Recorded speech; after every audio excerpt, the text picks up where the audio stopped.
Beneath the green hills of England, a story of grit, loyalty, and forgotten heroes lies buried. This isn't a tale of kings or queens, but of the unsung companions who descended into darkness alongside the nation's coal miners, the terriers of the pit. For centuries, as men carved out the black gold that powered an empire, these small, tenacious dogs were their shadows, their protectors, and their lifeline. Today, we're digging deep into the history of these incredible animals, uncovering the story of the lost terriers of the English coal mines. Before the age of canaries and modern safety equipment, the mines were a treacherous world. Explosive gases, rockfalls, and suffocating air were constant threats. But another danger lurked in the labyrinthine tunnels: rats. These weren't just a nuisance, they were a plague. They gnawed through vital timber supports, devoured the miners' meager rations, and carried diseases. In this subterranean battleground, the miners found an ally in the form of small, feisty terriers. Breeds we might recognize today, like early forms of Jack Russells, Patterdales, and Bedlingtons, were perfectly suited for the job. They were small enough to navigate the tight spaces, fearless enough to confront swarms of aggressive rats, and utterly devoted to their human counterparts. A miner and his terrier were more than just a man and his dog. They were a team. By day, the dog would be a ruthless rat catcher, sharp barks echoing through the tunnels as it protected the workspace. A single terrier could dispatch dozens, sometimes hundreds of rats in a single shift. A vital service that directly contributed to the safety and well-being of the entire crew. Miners would often place bets on their dogs, with rat-catching competitions in the tunnels providing a rare moment of levity in an otherwise grim environment. These dogs weren't just workers, they were family. They shared the miners' food, slept at the foot of their beds, and offered silent, unwavering companionship in a world of hardship. The bond was forged in the shared darkness and danger of the pit. The value of these dogs went far beyond pest control. Their keen senses often acted as an early warning system. A terrier's agitation, its refusal to enter a certain tunnel, or its frantic barking could signal the presence of fire damp, the deadly, odorless methane gas that was the miner's greatest fear. Many a miner owed his life to the instincts of his four-legged partner. Stories passed down through generations tell of dogs pulling their masters away from collapsing ceilings or leading lost miners back to the main shaft. They were furry guardian angels, their bravery a stark contrast to their small size. One account from a Yorkshire pit recalls a terrier named Patch who stayed by the side of his injured owner for over 12 hours, barking eventually guiding the rescue party to their location. He refused to leave the man's side until he was safely on the surface.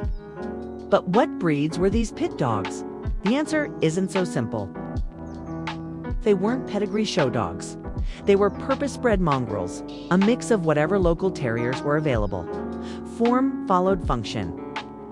They needed a strong jaw, a wiry coat to protect from scrapes and damp, powerful legs for scrambling over rockfalls, and an unshakable spirit. In the Northeast, the distinctive-looking Bedlington Terrier, with its lamb-like coat but lion-like heart, was a common sight. In Cumbria, the Patterdale Terrier, a tough, black, no-nonsense working dog, was favored. And throughout the country, various types of what we now call Jack Russell Terriers were prized for their intelligence and boundless energy. These weren't distinct breeds in the way we think of them today, but regional types, each honed by generations of miners to be the perfect subterranean hunter. Their lineage is written not in kennel club records, but in the coal dust of a bygone era. As the 19th century gave way to the 20th, the role of the Pit Terrier began to change.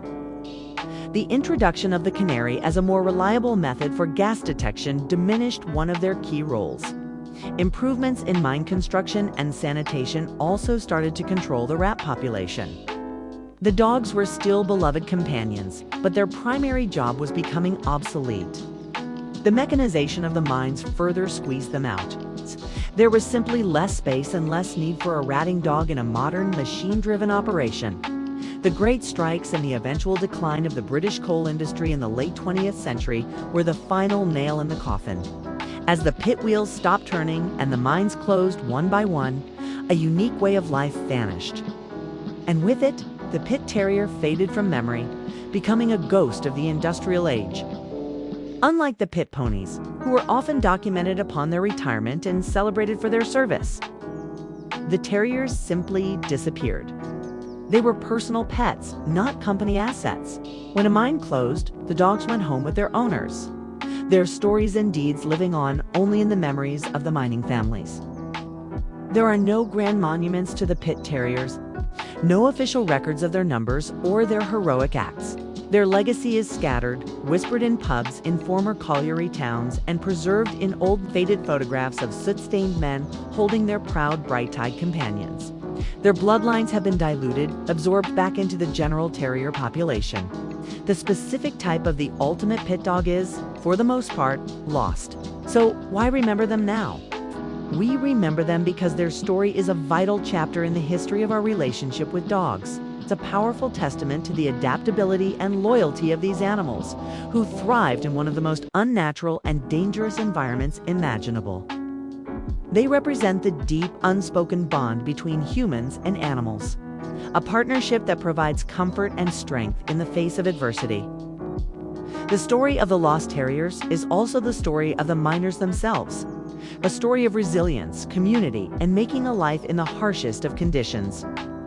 By remembering these dogs, we honor the men they served alongside. We acknowledge that in the deep, dark places of the earth, a little bit of light often came on for pause. Their courage and devotion deserve to be brought back into the light. Today, if you walk the hills and valleys of former mining regions, you might see a tough little terrier chasing a rabbit with single-minded determination. It might be a Patterdale, a Jack Russell, or just a spirited mongrel. In its eyes, you might catch a glimpse of that same fire, that same indomitable spirit that once echoed through the coal-black tunnels deep beneath your feet. The mines may be gone, but the heart of the Pit Terrier beats on. They are not entirely lost, they are simply hidden in plain sight, a living, breathing link to a forgotten world of darkness, dust, and devotion. Thank you so much for joining us on this journey into the past. If you found this story as fascinating as we did, please hit that like button and subscribe to Canine Secrets for more hidden histories. Let us know in the comments if you have any family stories about these amazing dogs. We'd love to hear them. Until next time.